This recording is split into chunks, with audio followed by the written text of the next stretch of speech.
Bonjour les amis, ça va? Je suis Pascal Springui, la Macunzang, et aujourd'hui j'ai quelques petites questions à vous poser. Quand on vous dit argent, guerre et drogue, vous pensez à qui? Quand j'étais petit, comme la plupart d'entre vous, je posais ces questions à mes parents. Et la réponse que généralement j'entendais, l'argent, c'est les banques. Et derrière les banques, c'est les juifs et c'est les protestants. Alors est-ce que c'est vrai ou est-ce que c'est un mythe? Et quand je demandais à mes parents, pourquoi il y a de la guerre? Et la réponse que j'avais, c'est la colonisation, c'est l'Occident et l'homme qui fait la guerre à tout le monde, de A jusqu'à Z. Donc j'avais déjà deux ennemis désignés qui étaient les Khazars et les Édomites. Ça m'est un peu resté. Mais j'ai quand même approfondi ça en étudiant la Kabbale, en étudiant l'histoire, etc. Et puis, je voyais bien autour de moi dans mon école qu'il y avait du trafic de drogue et qui était fait par des Maghrébins. Et quand je posais la question à mes parents, pourquoi il y a de la drogue? Mes parents me disaient, c'est les Sud-Américains et c'est les Arabes. Donc j'avais une vision du monde, où en haut il y avait des banquiers qui étaient des Juifs et des protestants. Il y avait des Européens qui, au nom de la colonisation et de la civilisation, faisaient la guerre à tout le monde. Et puis, il y avait des Sud-Américains et il y avait des Arabes qui mettaient de la drogue partout. Est-ce que c'est la vérité ou est-ce que c'est un mythe?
Dans le bouddhisme, j'ai découvert qu'on s'interrogeait pas sur qui. Parce que c'est pas question de stigmatiser des juifs, des protestants, des chrétiens occidentaux, ou des musulmans, ou des sud-américains. En réalité, on se demande pourquoi et comment. Pourquoi il y a un problème avec l'argent? Pourquoi il y a un problème avec les guerres? Et je devrais dire aussi avec tout ce qui pointe, tout ce qui fait des trous, que ce soit le pénis ou les bombes.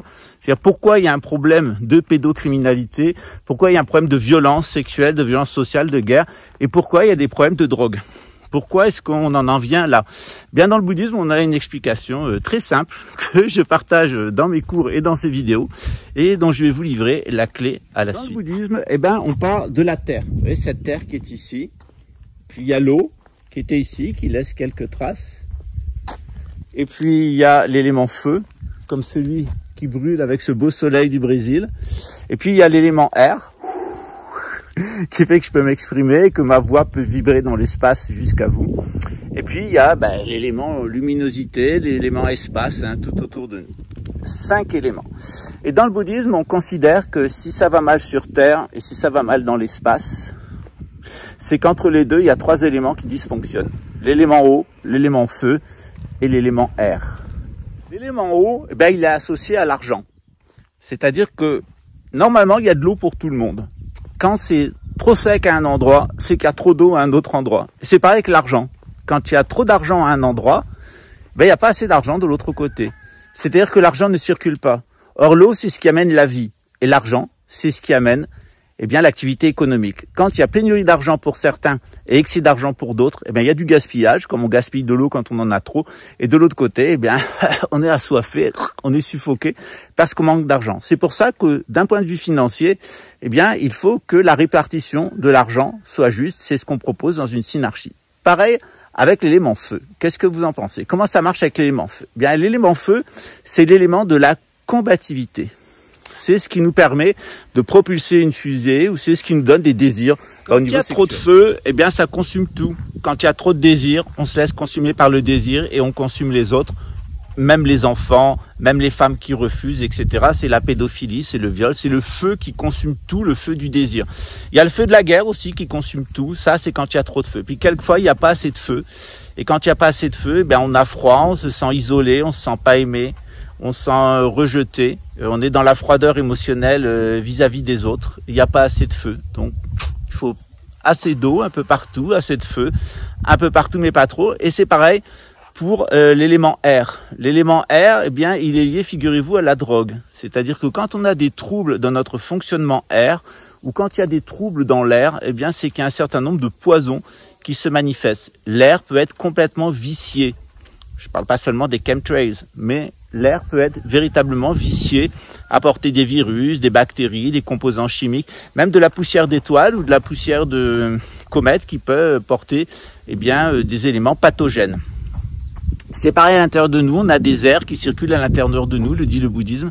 Et normalement, ces airs, ils sont bien équilibrés, il fait on est vraiment bien, on a confiance dans les autres, on a confiance en soi. Par contre, certaines personnes ne manquent pas d'air, elles veulent imposer leur volonté aux autres. Et il y a des personnes qui manquent complètement d'air, elles sont suffoquées, c'est les autres qui imposent leur volonté. Donc c'est pareil avec l'élément air, eh bien il faut que l'élément air soit bien réparti, et surtout qu'il soit au bon endroit et en quantité suffisante. Il faut aussi qu'il ne porte pas d'éléments préjudiciables. Et dans le bouddhisme, eh bien on apporte beaucoup d'importance, on accorde beaucoup d'importance aux pollutions sur notre élément air, c'est-à-dire sur notre circuit psychosubtil, celui des fameux chakras et des nadis.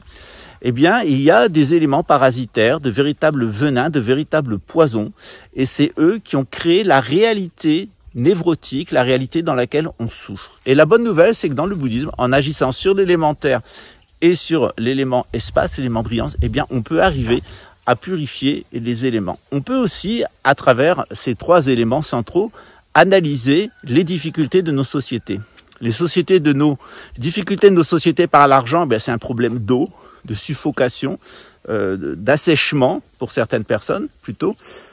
La guerre, les troubles sexuels, les agressions, tout ce qui est lié à l'agression, c'est un problème avec l'élément feu. Et évidemment, tout ce qui est lié à l'intoxication mentale, l'intoxication intérieure, l'intoxication de l'atmosphère, elle est liée à une distorsion de l'élément air. Et on peut vraiment analyser toutes nos difficultés. L'élément air, c'est Big Pharma, qui véritablement nous empoisonne et nous pompe l'air. On l'a vu pendant la période du Coco Circus. Le trouble de l'élément feu, c'est toutes ces guerres, toutes ces agressions, tous ces conflits qui sont parfaitement inutiles. Les gens qui ont des comptes à régler avec eux-mêmes, qui ont des comptes à régler avec le passé de leur famille, qui ont des comptes à régler avec eux-mêmes, des comptes à régler à la société. Ça crée beaucoup de frictions.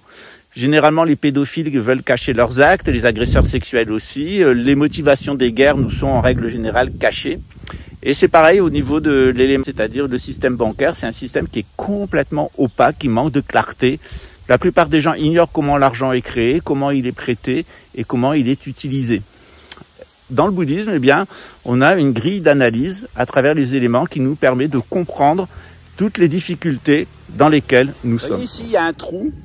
Et l'intérêt de cette analyse en trois éléments, c'est qu'on peut sortir du trou financier, du trou psychologique et du trou médical dans lequel on est. Et puis, on peut, comme cette plante, se mettre en marge des problèmes et fleurir et porter du fruit, de porter des graines.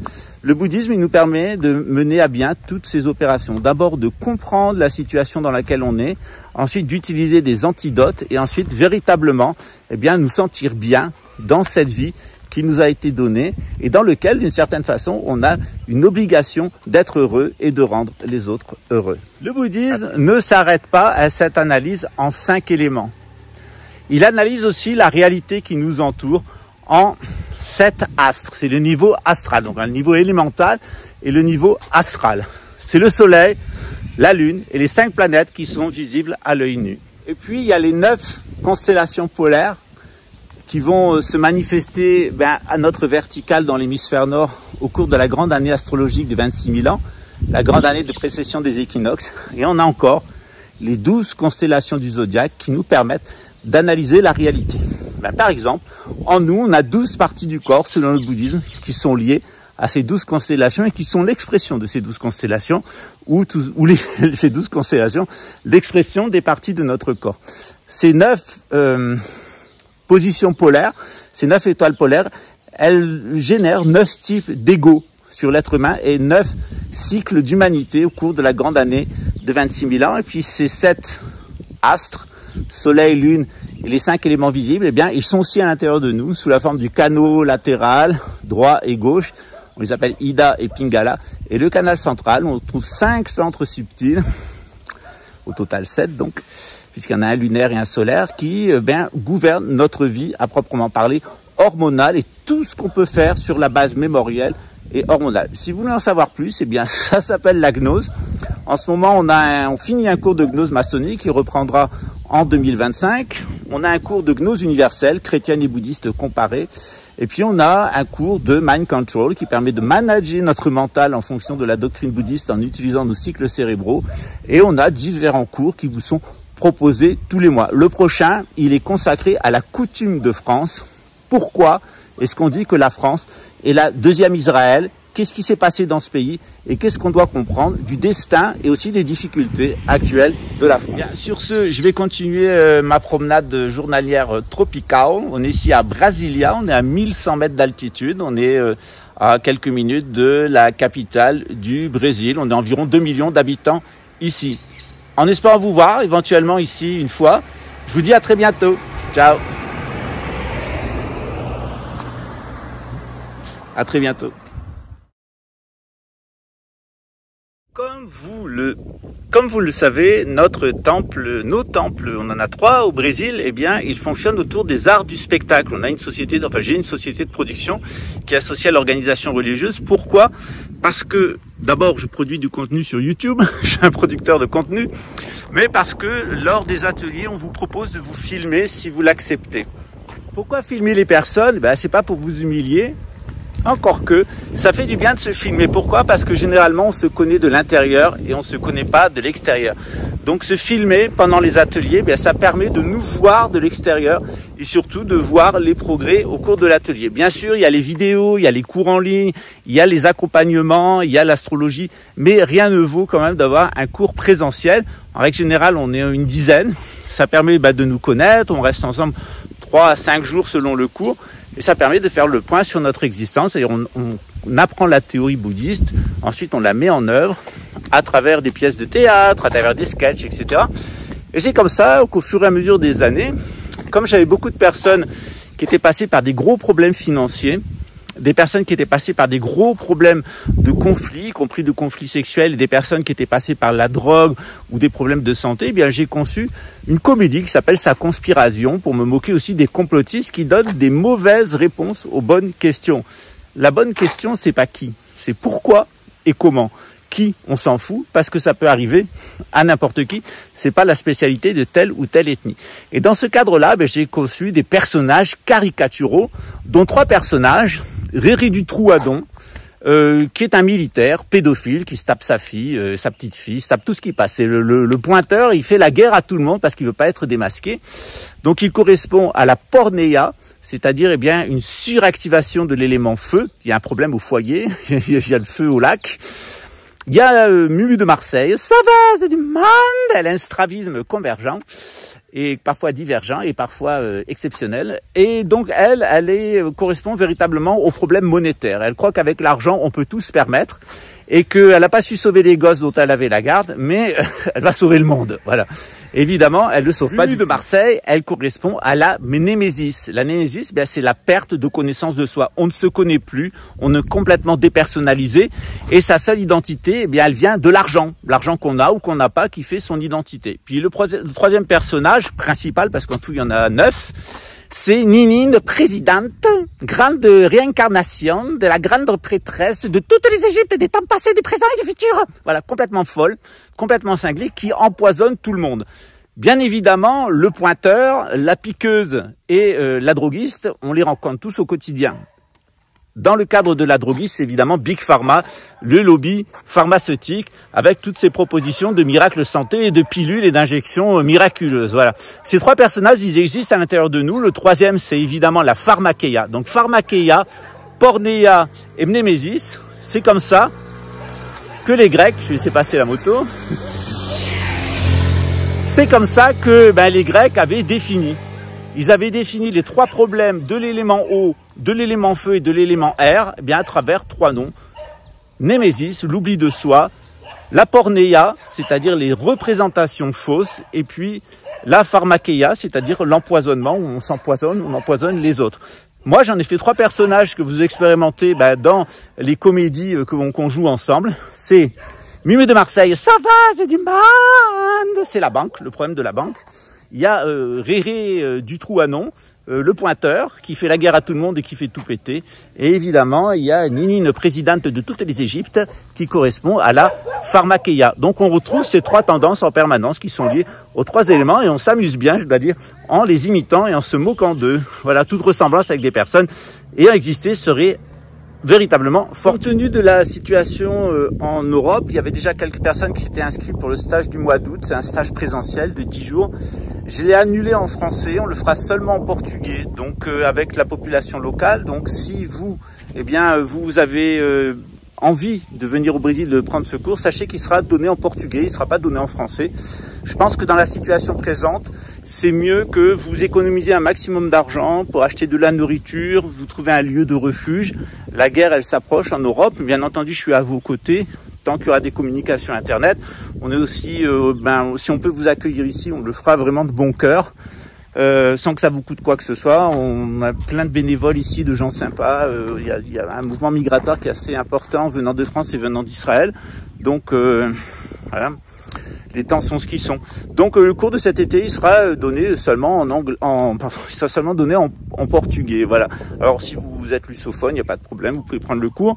Les personnes qui s'étaient déjà inscrites, je les ai prévenues. Donc le cours en français et en anglais a été annulé, il sera uniquement donné en portugais. Mais ça empêchera qu'on s'amusera beaucoup quand même. Et c'est un grand plaisir pour moi d'ailleurs d'avoir des étudiants ici au niveau local et de pouvoir enseigner les fondamentaux du bouddhisme et de développer notre nucléus d'université bouddhiste en partenariat avec les Retour au monastère. Je vous remercie pour votre attention aujourd'hui et puis on se retrouve tout au long de la semaine pour de nouvelles vidéos et il y aura une petite surprise samedi prochain puisque dans le prochain live je vous parlerai d'abduction et je vous parlerai des petits gris. J'ai déjà raconté cette histoire qui m'est arrivée, c'est une histoire autobiographique dans un livre qui s'appelle OVNI, Crop Circle et Adduction. Je suis en train d'écrire le deuxième tome où je reviens sur mon expérience avec les petits gris. Bon, ça a l'air bizarre, mais il y a les gros gris aussi. Et voilà, donc on se retrouve samedi prochain pour un nouveau live. Vous pourrez poser toutes les questions que vous souhaitez sur la question des extraterrestres et des relations entre le gouvernement américain, la rétro-ingénierie et la Silicon Valley. Là, c'est dans du sérieux. Évidemment, tout ça, c'est basé sur des documents déclassifiés de la Maison Blanche, de l'US Air Force, de la CIA, du FBI et de l'armée brésilienne. À bientôt, ciao.